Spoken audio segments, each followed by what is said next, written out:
Good evening. Welcome to another episode of Blacklight on Sports. I'm Dr. MitchellPalmerMcDonald, And I'm Charles Hallman. and today's guest is a Hall of Fame basketball player and educator and pillar in the St. Paul Twin Cities community. We'd like to welcome Angel Robinson. Angel, how you doing? I'm good. I'm good. Thank y'all for having me. I really appreciate it. Uh, you know what? Start about telling us about your journey. Yeah, let me see. Yeah, we Uh, start I, where you want to I, start. Where you want to start. yeah, I grew up, big family, 8 of us in a household, and we all played sports. Okay. And it started, I would say, about 8 years old with basketball, maybe Mhm. for sure with basketball. And then in between those years, I've also played tackle football, baseball. All with the boys, and then finally found my first girls basketball club with Sugar Storm MLK. Okay. Yeah, All right. Um, you played. You say you played football, right? yeah. How long did you play? How long did you play football? When did you stop? I think I might have, if I can remember correctly, maybe like 2 years. I was quarterback by default.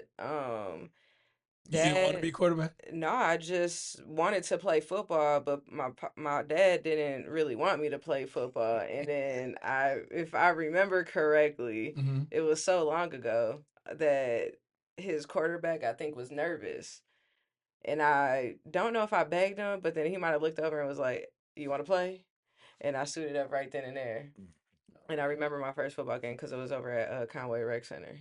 Okay. Yeah, yeah, got a little touchdown, and then after the game, I took my helmet on. And everybody was like, all the boys was like, "That's a girl playing."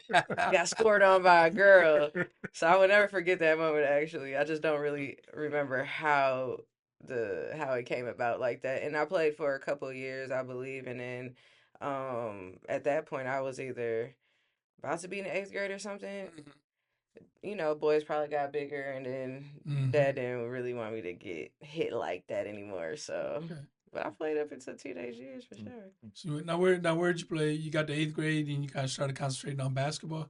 Where did you play in eighth grade? From eighth grade on up, where did you play?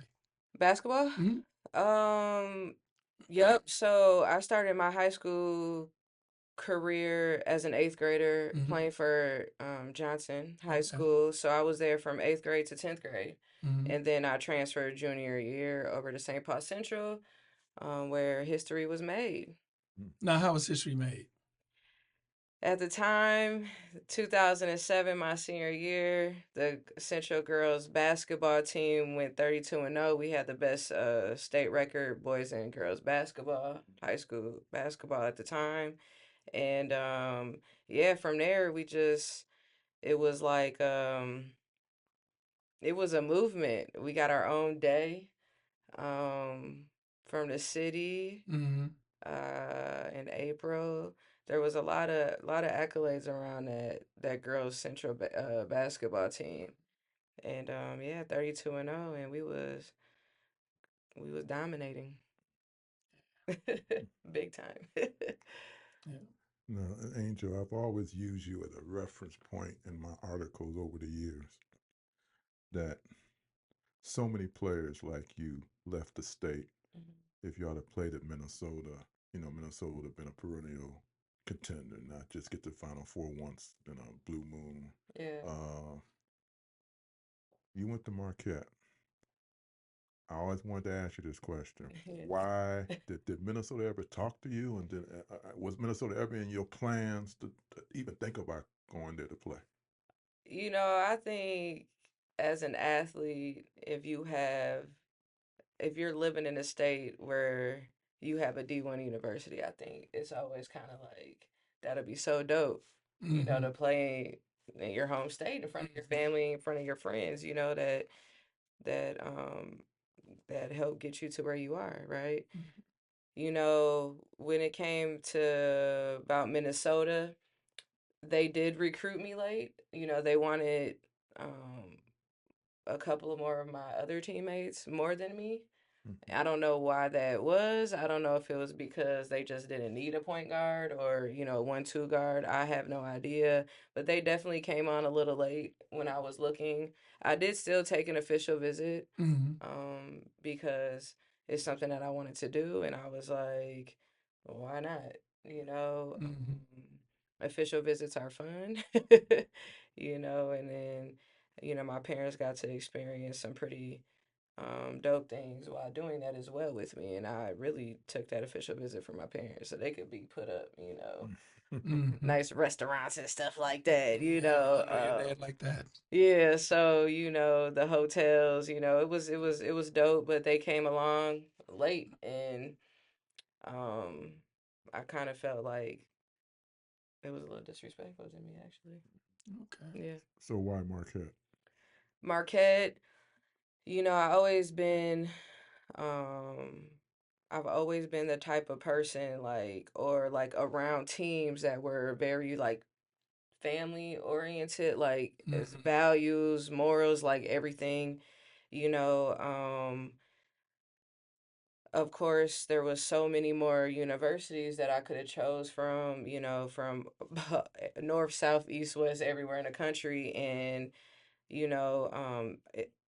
Marquette, I had three other teammates that I played AAU with. Mm-hmm. Side note, I actually played AAU for a team out of Chicago, Illinois. Mm-hmm. And for like my last 3 seasons of AAU, and three of those players went to Marquette. They really weren't on my radar. It just kind of came about. I was close with my teammates out in Illinois, and they were asking me like, "You should come to Marquette with us."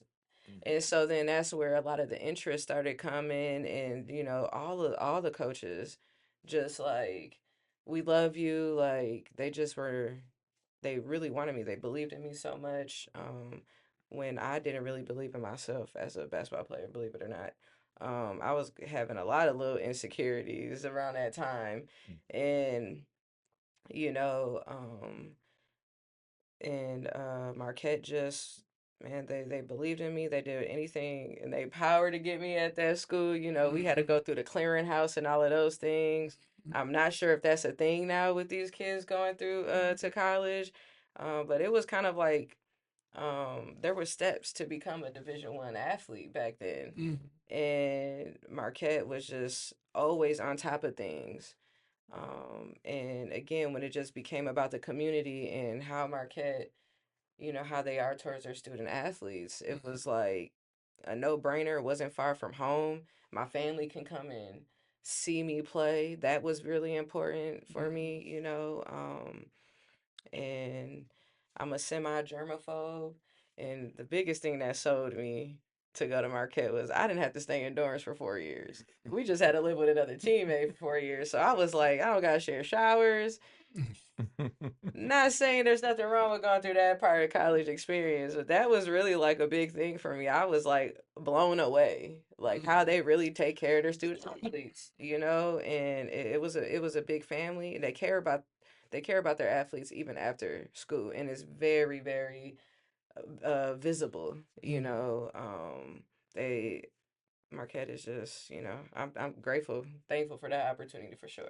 Did they just had they just joined the Big East when you got there, or were they already in the Big East? They were in the Big East maybe for like two years maybe before I came, because they were Conference USA, and I think, yeah, 2 years before I came they probably were the Big East, 2 or 3, I would And say. that was strange because the Big East was always Yeah, the Mm-hmm. Big East. Like the yeah, Big Ten used to be always the Big Ten. yeah.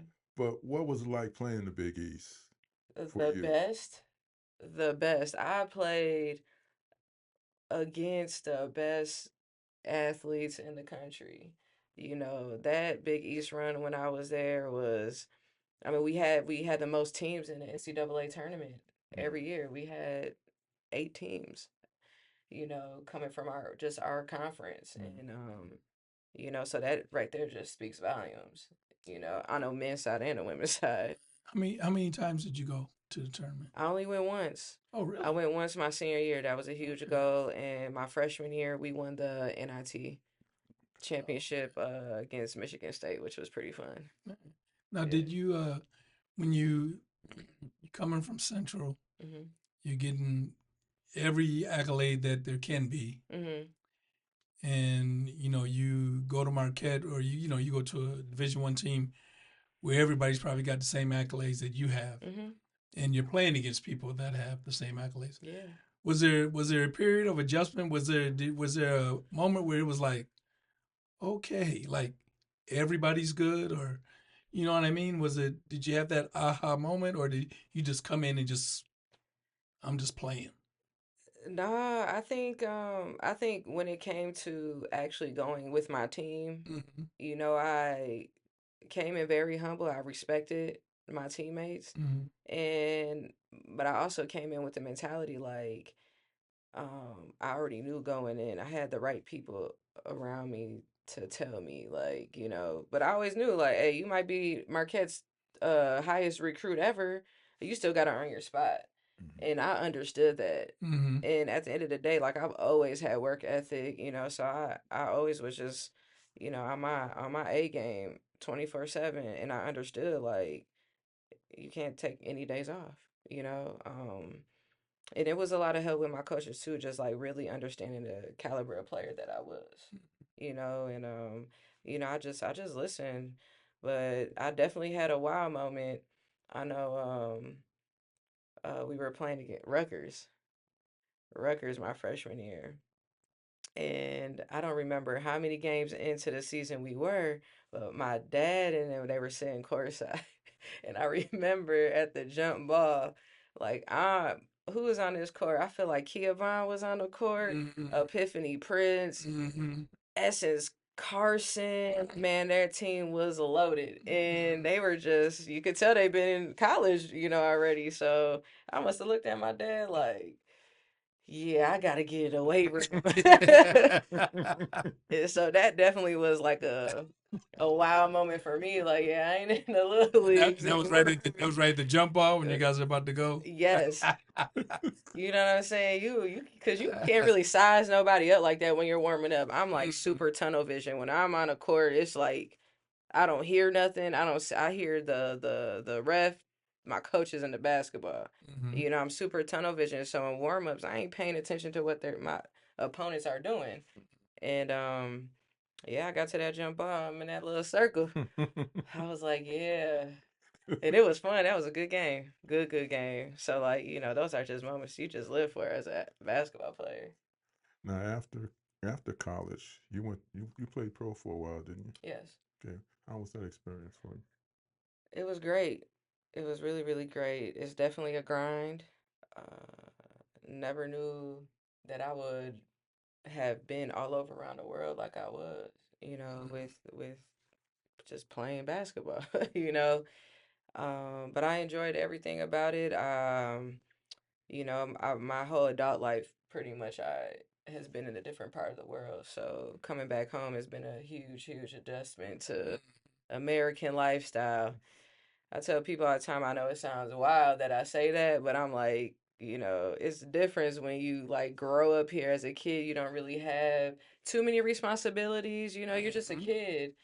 And I had to really grow up into a woman, really on my own, with family being so far away, and just kind of navigating that type of lifestyle, Mhm. as best as I can, and never knowing like what situation I'm going to be put in, because you just literally like chance your life every single year. You take a contract overseas, Mm-hmm. like I hope this team puts me in a good place, or you just never know. So it could be terrifying, but also very um, uh, there's a positive thing about that as well, as scary as it can be. What was the best place you played at, and what was the worst place you played at? I ain't gonna say the worst place, just know I never went back to that place to play. Cause it was one of my first situations. It was kind of scary. I didn't really understand that business piece about being a professional athlete overseas. So I definitely learned my Mhm. lesson the first time and knew like what to look for, what not to look for, things like that. My favorite place for sure. I mean, you can't beat Spain. I mean, living on the Mediterranean Sea is like a whole different level of like living, and uh Spain and Switzerland are like my two favorite countries. I always go back to Switzerland. I love it there. Like being in the Swiss Alps it's like you wake up every morning and you're like, is this real? Because like it just looks like a painting when you look out your window, you know. So those are probably my two favorite places. Now, I remember the scene in Love and Basketball when she played overseas, and she had the one American. Yeah, one American. Was there other? I know there was other Americans that you played with and played against. Which ones that we would know? That was had was stars in college that played overseas at the time you was over there. Recognizable names. Recognizable names. Sheesh. It's been so many. I gotta remember. Um, I probably cannot even think of none on the top of my head right now. Um, yeah, I don't know. A lot though. I played against majority of girls that's in the WNBA. Like we're usually all in the same countries, Spain, Poland, Turkey, Russia. I never played in Russia. I had to go to Russia to play one time because I was on a Euro Cup team. But you know, if I had more time to think about some names and write them down, I could give them, but I don't know from the top of my head. But I played against almost everybody in the WNBA. Did you ever regret not having the opportunity to play in the league? It was still growing. It wasn't Yeah, where it's at today, but it was still growing. But you know, they always say, I don't know if it's true or not. They say it's the hardest league to make because they have so few spots, and exactly. and people get waived out there with stars in college. They get waived after one day. Seem like. Yeah. Yeah, have my personal feelings about that whole process, but I'm absolutely thankful for the opportunity that I had to be in the WNBA. I learned a lot in training camp, but it is unfortunate. I mean, but I also think that's why it's very exciting to watch women's basketball, especially at that level of the WNBA, because people really don't understand, like, there's not a lot of roster spots. When I got cut, what it was like 15 of us in training camp. Like I tell people, I knew I wasn't making that final roster. I'm a rookie. Maya Moore was our number one draft pick in our class. You know what I'm saying? And then you have 4 Olympic guards, still an Olympic team on that team. So it's just, you had to have an 11-player roster. Like that's nothing. Of course they weren't going to keep me. They got their rookie guard. They got Maya. You know what I'm saying? Um, but I definitely learned a lot. I learned a lot. Training camp was fun. I got to play. I finally got the opportunity to be like play with Maya for a little bit. We always played against each other and had to guard each other in college, so it was good to just be in that different space. But then also too, I grew up loving Simone Augustus. I watched Lindsay Whalen, like all these girls, Monica Wright.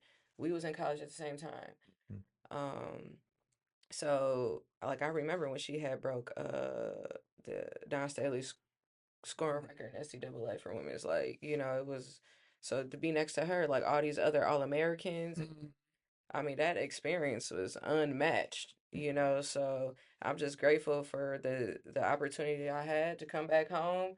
My family got to see me play in a WNBA game, and I was cool. I was cool. I understand the politics and the dub. I understand the business, and you know, um, my dream was to play top league Spain. And it took me 4 years out of my professional career to make that happen. And, so my heart was fulfilled, Shoot, didn't think, the WNBA is a good experience, but, you know, like I said, like my point was to say, like, there's not a lot of roster spots. I think it's 12 now you can have on a team. And I think what makes it so fun to watch is like, um, you really can't take no day off. Like, you can get cut still mid-season. Mm-hmm. You know, you get injured. Yeah. Better believe there's And somebody there are they people got in waiting. their lineup waiting, and then There are people waiting for that injury to yeah, come yup, and you so they just can get in, and you might not get that spot back. and you might not get it back. You know, so that's why it's always competitive. That's why the game is fun to watch, I Mm-hmm. think. But No, that's just that's what it is. now in 2018, Mm-hmm. 7 years after your playing career is done, you get inducted into the Hall of Fame in Marquette, right? Mm-hmm. Well, how did you feel when you found out that was going to happen? And did you expect it to happen so soon? A lot of times, I hate to say it like this, but a lot of times, people are with their walking canes and in wheelchairs getting help to the podium when they finally get inducted into the Hall of Fame. And I think in today's society they're going younger though. Yeah. I mean, they're going right away, but let me give a quick example, okay? Okay, my dad graduated from Central State University in 1954, right? All the stuff that he did. My mom was so upset because he got inducted into the Schools Hall of Fame in 2004. My mom didn't even want to go because it It took was, 50 years. you know, man. Just wanted to give a funny spin on it. It. But how was it? I was excited. I was in Romania playing at the time when I got the information, Mm-hmm. and I was shocked. I said, because I think I might have just hit 30, Mm-hmm. and I was like, "Are you for real? Like already?" But that just goes to show like the impact I have on women's basketball and at Marquette, even though we went to the NCAA tournament one time, like we still had a lot of good seasons, you know? Mm-hmm. Um, so I was so happy. I love the Hall of Fame class I got inducted with, because I definitely looked up to those athletes as well, and I got inducted with one of my teammates, All American, Crystal Ellis, super dope, super dope. She was so cold, out of Racine, Wisconsin, and so it was a good time. I was happy. That's like, you know, I don't know how to explain it, but it's definitely a good feeling. And it's a good feeling that also too, like, the saying like your hard work always pays off, Mm-hmm. and it actually really does. How are the crowds at your games? In college, Yeah, especially when it comes to black people. look, one thing I could say about Marquette University, they always gonna have hoopers, you know what I'm saying? And it's definitely Um, it's a basketball school, so the Al McGuire where we played at was always packed, even if we probably was gonna get blown out. Mm. You know what I'm saying? So we always had good crowds, but that's a basketball school. That's one of the other reasons why I chose Marquette because the focus is on you. It's basketball. Mm-hmm. And so the crowds were always good for sure. But because they don't have football, they also basketball is the top sport there, as opposed to other schools where football is king. We actually do have football. Yeah. We have football, and we have been undefeated Mm. for a lot of years. Mm-hmm. Our Marquette football team. Um they've been undefeated. I'm trying to think of the year because actually I just saw it not too long ago. I know they've been undefeated, but I was like, they still undefeated. But we do actually have a football team. It's not like, you Yeah, know, it's not like Wisconsin or anything. Yeah. What is it called? In the mirror or something like that? I don't know, something like. But we do have a football. Yeah, but we got a really good soccer program, soccer and basketball.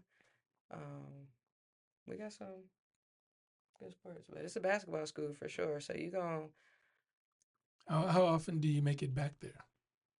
all the Do time, all the time. I was just there for alumni weekend back in February, Oh, okay. which was a big deal because my point guard coach, who was on staff with us when I was in college, actually is the head coach there now. Oh, okay. So I made sure to go back for her first alumni weekend. with the women's program. But I go back pretty often now that I'm home. Yeah. So now you also are the head girls basketball coach at Tartan High School. How's that been? How long have you been doing it? And what has it been like? Yeah, so I coached at Tartan for 2 seasons. I am no longer the coach of Tartan right now. Oh, okay. Yep. I actually, newsflash, made a decision to actually go back to play professional basketball. Oh, wow. Okay. Yep, it was something I needed to think about. Mm-hmm. It was hard. I spoke to my parents about it, and it's either now or never. Mm-hmm. You know, a lot of people don't know why I had to abruptly stop playing Mm-hmm. basketball. And it was for good reason. I'm not mad about it. My mommy got really sick Mm-hmm. Mm-hmm. halfway through my season in Iceland a couple years ago, and I just wasn't gonna leave my mom in the hospital. So I had to do what I needed to do to help her. And it's been a couple years. I think I've navigated life in a pretty dope way. I've as you said before, I'm an educator now, so like the last 2 years teaching special education has been pretty good. I know I'm passionate about kids, and I set up life pretty good. And my mom's doing good, everyone's well, and I need to fulfill this little hole in my heart of not ending my career on my own terms. So I am. So, man, so when are you leave? When are you going? When do you I don't know. I'm waiting leave? for a Waiting for job. okay, I've okay. been just working around the clock, hitting up my old agents, coaches, teammates from overseas that I know that I'm still cool with, friends with, and just back on that basketball grind. Okay. Gonna pray for the best, and I think I will be able to get something for this season. So that's what I'm working towards. Okay. Yes. Glad we got it first. Yeah, we got exclusive. Yeah, I had nobody knows. Nobody knows. Obviously, I told my players at Well, Tartan, yeah. of course, but yeah, I need to. Yeah. I I want to mean, go do it. you had a good young team coming up. Yeah, yeah, and all the Yeah. girls are great. Yeah, had a lot of young talent. My seventh And and eighth graders for and sure. of course you're in the end, and of course your dad was with you, Yeah, that was Mister dope. Mister Retirement. Yep, Your Mr. dad was with you. Retirement. Okay. That was so cool. I was able to bring my dad out of retirement. I learned so much from him. Mm-hmm. I had my brother-in-law on staff, and then my JV coach, Caitlin. Mm-hmm. We call her Coach KK, but we've known her since she was a little youngin', and she actually, my brother Rob used to Mm-hmm. train her when she was a little shorty. So you know, it was cool. It was a good experience. It was fun being with Pops again. Yeah, I was gonna ask you how was it playing for your dad when you're coaching, you coached with them last couple of years, but how was it with him being on the coaching staff at Johnson and Central, hmm um but how was that dynamic? It was interesting because I was like, I mean, I've seen my dad coach, Mm-hmm. but I kind of just was like, it don't matter how much my basketball IQ everybody knows is like out of this world, but there's always something to learn or like in Mm-hmm. a different way. Mm-hmm. So I kind of just like really just took the back seat. Like, I'm my dad's daughter, and anytime he gave me suggestion or, Mm-hmm. you know, said something to me during the game, maybe I should do, I was listening. Like Okay. he was my coach, and I think too, I just respect my dad.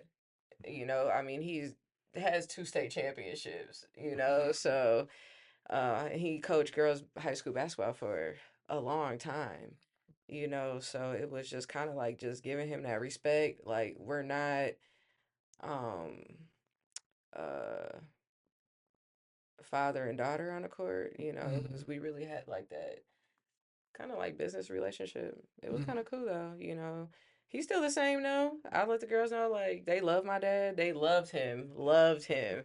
I'm like, look, y'all, my pops is a hollerer, you know. He still is. He was when he was coaching us.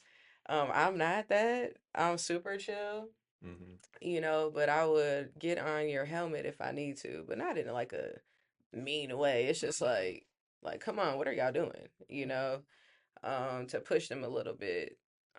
But it was cool. I learned a lot from him in this season, and you know, I know he enjoyed it.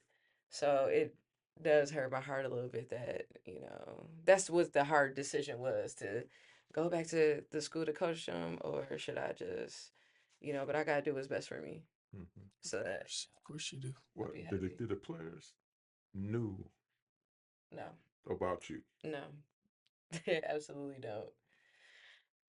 Nope, they don't. And that's okay because I'm the type of person like I'm not gonna sit up like because it doesn't matter what I've done. You know, it's not to throw nothing in none of the players' faces like, oh, you need to listen to me because I'm X, Y, and Z. It's like, look, I did what I needed to do with basketball, and that's how I said it. I did what I needed to do with basketball. Now I'm giving it back to y'all. You know, this is the blueprint, you know, and so obviously some of their parents probably told them who I was, you know, but the girls they had no idea, and that's what my biggest thing as their coach was. I wanted to tell them like who paved the way. Like I had them watch a documentary, the our Women's Olympic USA team documentary. They had no idea who these girls were, And you they're know, playing and basketball. they're playing basketball. So me as a lover of basketball, I was like, you know, you guys have to have some type of respect for the game, right? You ladies have to respect the game. You have to understand like how important this sport really is to people, and like don't take it for granted, you know, because there are people who probably lost a leg or something, aren't able to do what you can do, you know? And I Mm-hmm. would always say things like that so that they can um appreciate, you know, the greatness around them or just be appreciative of the abilities that they have. So I was really big on that, you know, and I always just telling them like it's more than basketball, you know. Now I'm gonna have you go back a little bit Mhm. and then kind of come forward. I want you to think of a memorable moment from high school, a memorable moment from college, and a memorable from the pros. And the last one is, even though you only did it for 2 years, a memorable coaching moment. Mhm. Memorable moment, high school, 2000 state championship. That is the dream in high school as a basketball player. You want that state championship. Definitely one of my favorite moments. That's all I ever wanted. I didn't know I wanted anything more past that at the time. Well, of course. Yeah, I'm like, what? State championship, that's what I want. Um, oh, I have another one from high school too. This was a big deal. The Intercity Classic, All-Star Classic Mm-hmm. game. Mm-hmm. I watched Tamara Moore in when she was the only girl in that, Yeah. right? Before we got a girls' game. Yeah, yeah, Yeah. and I really wanted the Tamara Moore MVP trophy in that game. Yeah, I was gonna do anything to get that MVP trophy. I didn't Those are know. two big moments for sure. For sure. Um, college, college, making it to the NCAA tournament. Okay. Yep, Mm-hmm. that's a pretty dope experience. Pretty dope experience, and we lost the game to Tennessee to go to the Sweet 16, but Oh I wow. thought that's right. I thought Tennessee was yeah. your last game. Yeah. Yeah, but that was so cool. I will never forget after that game. Like I got acknowledgement from Pat Summit and I was like, damn, you know, I'm like talking to my parents. I'm like, did y'all see that? And that was dope. That was super dope. Um, professional career. I would say a couple. Definitely getting drafted into the WNBA. Mm-hmm. Is that is so rare, and I actually didn't realize until recently like how dope that actually was. Only 36 girls get drafted, and there's thousands that really, really dream of that, and so I would definitely say getting drafted to the WNBA, and then my first professional championship. Um, that was, you have goals at each level that you kind of you want to hit, and I really wanted to at least get a championship as a professional. And I did that along with the MVP, like on my birthday too. It was like wild. It was like meant to be. I was like, yeah, this is where I'm supposed to be at, So, yeah. Coaching, coaching the girls at the high school level, memorable moments. Um, I want to say, whew, it was rough. It was not rough in a bad way. It was just like it was challenging to keep the girls' Mm-hmm. head in a positive light, right? Because it was the school is such in a rebuild, and not having like the top athletes, right? Mm-hmm. Um, but a memorable moment for real was like when they won their first game, and we didn't win a lot of games our first year, maybe Mm-hmm. two, but it was like they played hard, they fought, and they finally was able to like pull it all in, for a couple games. But that first win, and it was like we won a championship. But it was that relief, like, okay, like y'all know y'all can actually do this because you just did it, right? Mm-hmm. How do we build off of this? Mm-hmm. To stay to continue to grow and be better. Now, now you said you played for Sugar, Mhm. and you played with some very, very, very talented girls. What was that experience like? As it's kind of like right Mhm. before high school, right? Yeah. High school And it into was high and it was school. in, and it was during high school. I It know. was during high school, yeah. Yeah. Yeah, we were all the way through, like, and I was always the baby on the team too. I was the youngest. I always played up a year or two. Mm-hmm. And you know, it was great. We grew up sisters, you know what I'm saying? Some of us are still pretty close, but that's just like a bond that, would never can never be duplicated. Mm-hmm. It was like we had like two top sugar teams, Mm-hmm. and anytime Lori and Steve, rest in peace, Yeah. to Coach Steve, you know, we all come back for it. We all come back for it. Like that's just that sisterhood. It was dope. And I mean it's dope to see all them black girls. All them little black girls come out this program, because there was no program. Yeah. There wasn't no program for us. Yeah. I You know. know? Speaking of Steve, there's something that you need to know that not many people know, and I don't even and I don't think Charles knows right now because Charles doesn't know we're talking about. Remember Steve that you coached Yeah. in Creole. in Detroit? Yeah. Yeah, Charles coached Steve What? in Detroit. Man, you talking that deep? So he so Because Coach so G was a so yeah specialist. so when we were talking, after he had passed, we were Yeah. talking. Charles was going. He said, "Man, wait." He said, "Wait, hold up, man, Steve." He said, "Man, I know it." And then we saw a picture of him. He said, Yeah. "I coached that dude." That is wild. I coached him as a freshman. He was a freshman. Wow. And he was mad because he couldn't. He wanted to make varsity. He couldn't play varsity. Yeah. It wasn't because he couldn't play. We just had too many. We had too much talent. We had 10 Division I players, Wow. and 5 of them was his height Mhm. or better.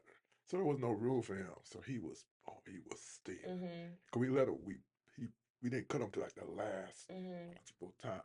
Yeah.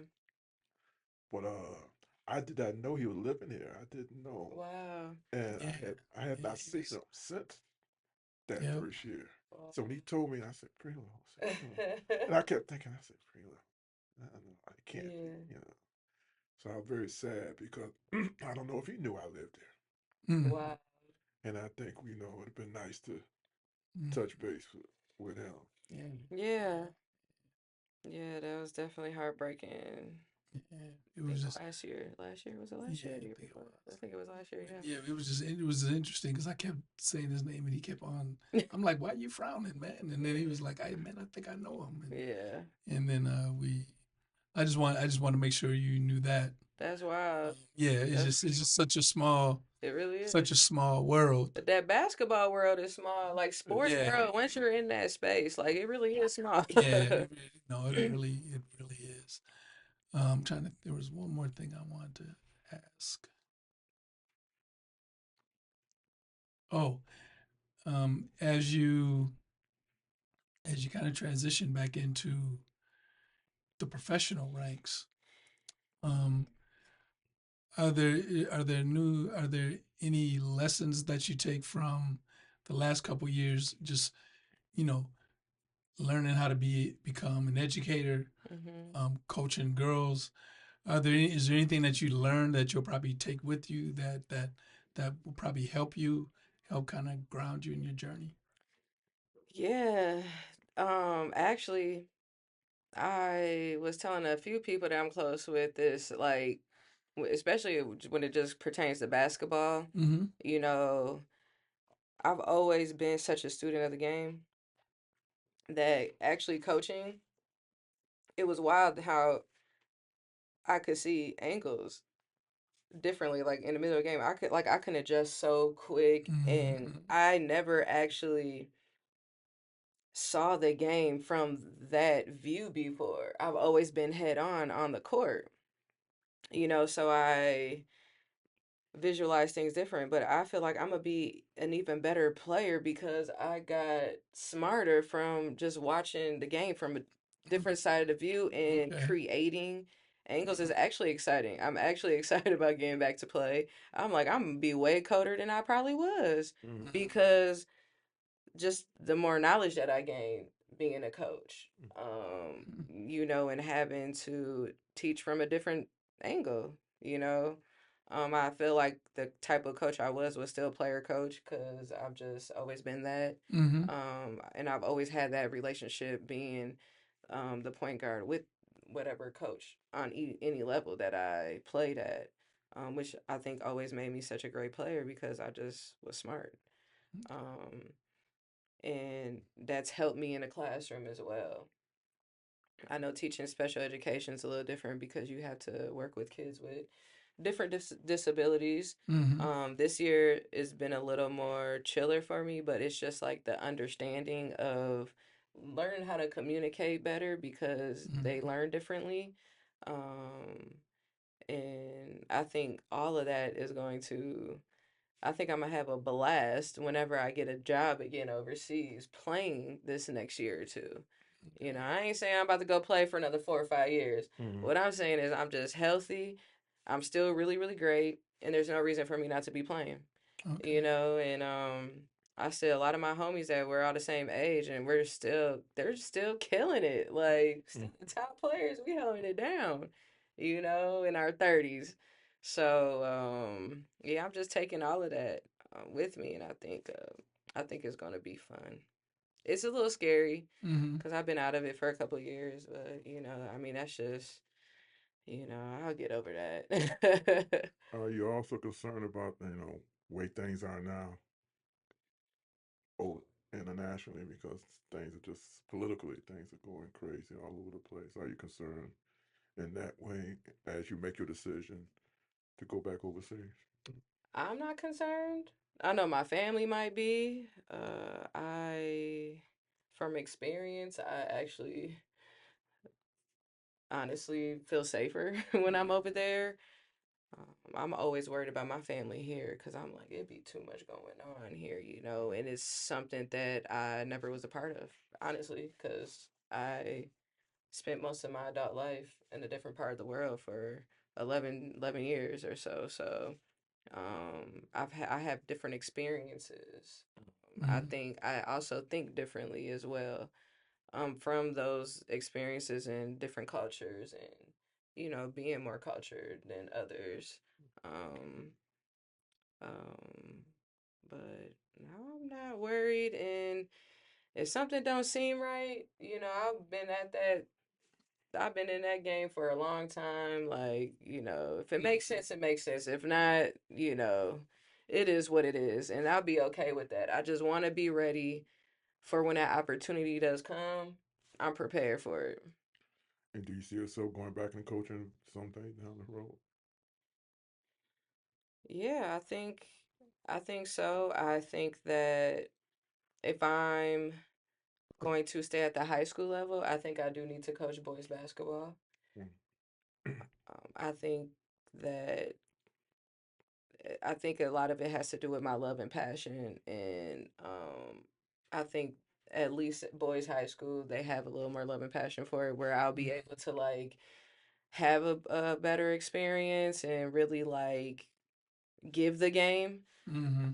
I think that I do want to run basketball camps with kids with disabilities, and I will only do clinics with those girls that wanted to get to whatever level. Um, and I think that's what I would do with basketball. If I do decide to coach girls basketball, I think it has to be at the pro level or college level. But definitely just want to kind of give it back, to the youth and, Yeah. you know, yeah.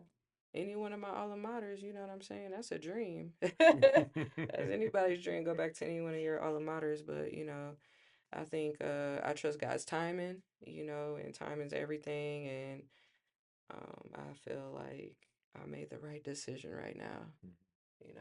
Well, congratulations. Thank you, thank you. I got a chance to see you coach, Mm. and I got a chance to see you play a little bit. So Mm. that's good. I was always curious over the years. You know, did Minnesota talk to you? Did Minnesota recruit you? Because so many of players of your generation from here, if y'all had just went over the wheels of Man, me, how, Jenna yeah, that's Smith, what I'm saying. Taylor Hill, Kiara Buford. There was so many, We would have been and, balling at and, the U and, of and it just, I never could, even, you know, his dad and I would talk about that all the time. Yeah, All these players that's here, Miss Kwame. Yeah. and Mm-hmm. then you don't, it's almost like they don't even look at them, Yeah. It they was just kind go of out and I remember I got into a discussion one time with a writer, and he didn't understand what I was saying. I said there will never be 5 black starters on a women's team. What you mean? I said they will never be. like. And he couldn't understand that. I said, it might be pockets, little, they might be on the floor sometime, five, but then there'll be 5 stars because the fan base don't appreciate seeing that kind of diversity. They rather lose or watch losing basketball and fit their Yeah. sensitivities as opposed to seeing players that can play. And because they just couldn't handle that. He couldn't say, well, the men, I said, men is totally different. Yeah. That's a totally different It's animal. different. But Yeah. but when I went to USC this year, I wanted to go see Juju. They wasn't Juju. coming in town. She's so nice. I love her. What I couldn't believe how many black people's in the stands. Yeah. I mean, they weren't just parents; they was fans that was Mm-hmm. there. I asked this guy, I said, "Man, is that you don't know, man? 3 of these kids are from the neighborhood. That's why they here. That's Juju and they come to follow those kids." Yeah. I said, "Man, I ain't never seen this." Not in no Minnesota. So, But I also too think that, if you're a coach coming into like a Minnesota program, like you can't be scared to change the culture. mm-hmm. And I think a lot of that is do you want to what type of basketball do you want to see in Minnesota? Because you're always Minnesota fans, they're always gonna come Mm-hmm. out, That's true. They're always gonna be wherever, whether you the bottom team at any level. or if you're the top team, they're coming. So, it just, it all just depends on, the higher ups. Yeah. So usually as we close, Yeah. we usually ask our guests to have a chance to maybe talk about something they didn't talk about, or give advice, or what do you call them, Charles? Pearls of wisdom. Okay, or Pearls of pearls of wisdom. Do you have anything to say to the audience? You don't have to have anything. We just always get that chance. That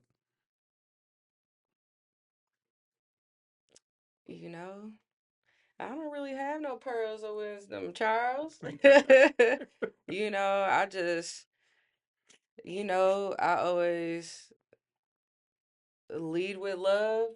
mm-hmm. You know what I'm saying? Lead with love, be authentic, and, um, you know, I think I'm really dope. So I always be like, stay dope, Sounds like pearls of wisdom to me. Okay. All right. Wasn't no Bible scripture or nothing, Okay. but, Yeah, we just didn't. lead with love and We stay ain't, authentic. we ain't want no. We ain't want no big. We ain't doing no revival. We ain't want no big speech or anything. Yeah. But we want to thank you, man. Thank you for coming. I know it took us a minute to get you here. Yeah. But Sorry. real glad that we did. Now we got to get your pops here. He's gonna see this and wanna. He gonna have some stories. Y'all gonna need about 4 hours. Yeah, he's gonna want to be on.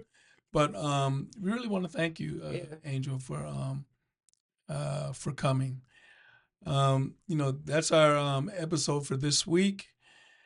I'm Dr. Mitchell Palmer McDonald. I'm Charles Hallman. Thank you for joining us on Blacklight on Sports. And we ask you to continue to read us in the newspaper every week and online. And hope that you join us very soon. Yeah, yeah.